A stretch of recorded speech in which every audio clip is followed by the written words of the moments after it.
بسم اللہ الرحمن الرحیم۔ السلام علیکم ورحمۃ اللہ وبرکاتہ۔ محترم ناظرین، ان 7 جگہ پر بسم اللہ ضرور پڑھنا۔ اگر انسان ان جگہ پر بسم اللہ پڑھتا ہے تو جنت حاصل کر لیتا ہے، دنیا اور آخرت میں کامیابی حاصل کرتا ہے، اور ان کی اولاد بھی بے حساب بخشی جاتی ہے۔ اگر ان 7 جگہ بسم اللہ پڑھو گے تو جتنی بھی گناہ ہوں گے وہ معاف ہو جائیں گے، اور گھر میں برکت ہی برکت ہوگی۔ انسان کسی مشکلات میں نہیں پڑتا، وہ ہمیشہ کامیاب ہوتا ہے۔ اگر ان 7 جگہ بسم اللہ پڑھو گے تو اللہ تعالی ایک حرف کے بدلے 70 مرتبہ جواب دیتا ہے اور کہتا ہے جی میرا بندہ جو کچھ مانگنا ہے مانگ۔ وہ 7 جگہ یہ ہیں۔ نمبر 1، نماز پڑھنے سے پہلے بسم اللہ ضرور پڑھنا اور سورہ فاتحہ سے پہلے بسم اللہ ضرور پڑھنا۔ نمبر 2، کسی اچھی حاجت کے لیے بسم اللہ ضرور پڑھنا۔ نمبر 3، اپنا کاروبار یا مزدوری کرنے سے پہلے بسم اللہ ضرور پڑھنا۔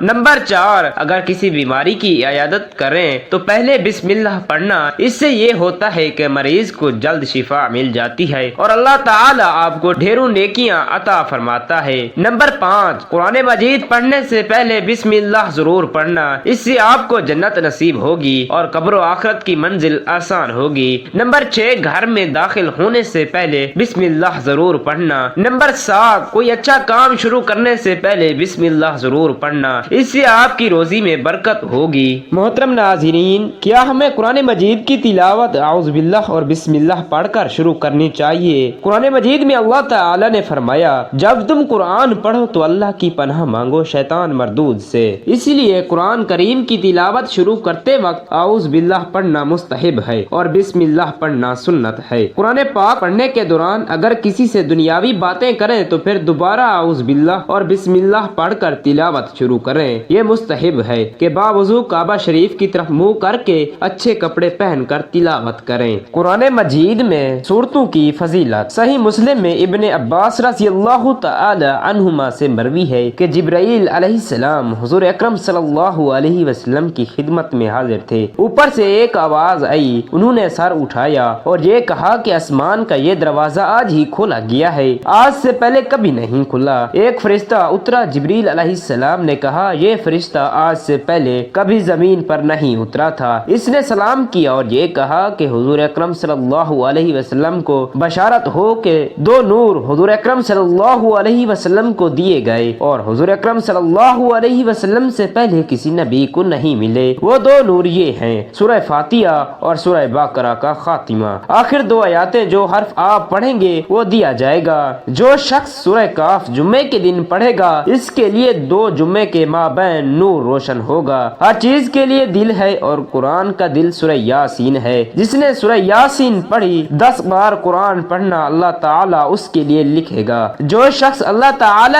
کی رضا کے لیے سورہ یاسین پڑھے گا اس کے اگلے گناہوں کی مغفرت ہو جائے گی، لہذا اس کو اپنے مردوں کے پاس پڑھو۔ جو شخص حامیم سورۃ الدخان جمعے کی شب میں پڑھے اس کی مغفرت ہو جائے گی۔ قرآن میں 30 آیات کی ایک سورت ہے، آدمی کے لیے شفاعت کرے گی یہاں تک کہ اس کی مغفرت ہو جائے گی، وہ سورہ ملک ہے۔ جو شخص سورہ واقعہ ہر رات میں پڑھ لے گا اس کو کبھی فاقہ نہیں پہنچے گا۔ ابن مسعود رضی اللہ تعالی عنہ اپنی صاحبزادیوں کو حکم فرماتے تھے کہ ہر رات میں اس کو پڑھا کریں۔ سورہ زلزلہ نصف قرآن کے برابر ہے اور سورہ اخلاص تہائی قرآن کے برابر ہے اور سورہ کافرون چوتھائی قرآن کے برابر ہے۔ جو شخص سوتے وقت بچھونے پر دہنی کروٹ لیٹ کر سورہ اخلاص 100 مرتبہ پڑھے قیامت کے دن اللہ تعالی اس سے فرمائے گا اے میرے بندے اپنی دہنی جانب جنت میں چلا جا۔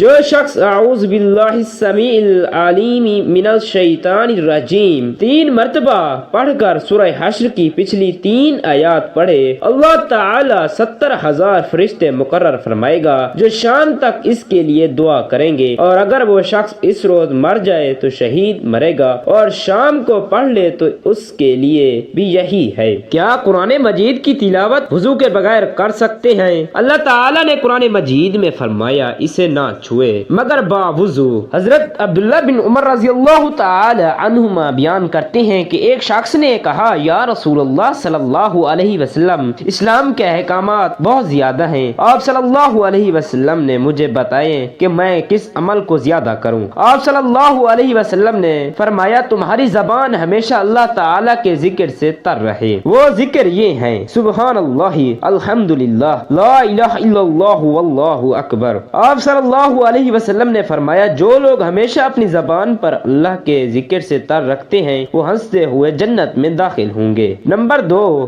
لا الہ الا اللہ. اور ایک حدیث میں ہے لا الہ الا اللہ تمام نیکیوں سے افضل ہے. اور یہ بھی فرمایا کہ ساتوں آسمانوں اور زمینوں والے ایک پلڑے میں ہوں اور لا الہ الا اللہ دوسرے پلڑے میں ہو تو لا الہ الا اللہ کا پلڑا جھک جائے گا. محترم ناظرین، قرآن مجید کو نہایت اچھی آواز سے پڑھنا چاہیے اور تلاوت کرتے وقت کم از کم اتنی اونچی آواز ہونی چاہیے کہ اپنے کانوں تک آواز پہنچے، اور اس سے اونچی آواز میں بھی تلاوت کر سکتے ہیں. لیکن اگر آپ کے پاس کوئی نماز پڑھ رہا ہے یا سویا ہوا ہے یا کوئی بیمار ہے تو پھر آپ اونچی آواز میں تلاوت نہ کریں. اتنی آواز ہونی چاہیے کہ اپنے کانوں تک ٹکرائے. سب لوگ بلند آواز سے پڑھیں، یہ حرام ہے. اکثر تیجوں یعنی مسلمان تیسرے دن اکٹھے ہو کر سب اونچی آواز سے قرآن مجید پڑھتی ہیں، یہ حرام ہے. اگر چند شخص قرآن مجید پڑھنے والے ہوں تو حکم ہے کہ آہستہ آہستہ پڑھیں. قرآن مجید سننا تلاوت کرنے اور نفل پڑھنے سے افضل ہے. یہ تھی ہماری آج کی ویڈیو. امید کرتے ہیں آپ کو ضرور پسند آئے گی. اگر آپ کو یہ ویڈیو پسند آئے تو ہمارے چینل کو سبسکرائب اور ویڈیو کو لائک ضرور کر دیں اور دوسروں تک شیئر بھی ضرور کریں. اللہ تعالی ہمیں اپنے حفظ و امان میں رکھے اور 5 وقت نماز ادا کرنے کی توفیق عطا فرمائے. آمین یا رب العالمین. جزاک اللہ خیرا کثیرا.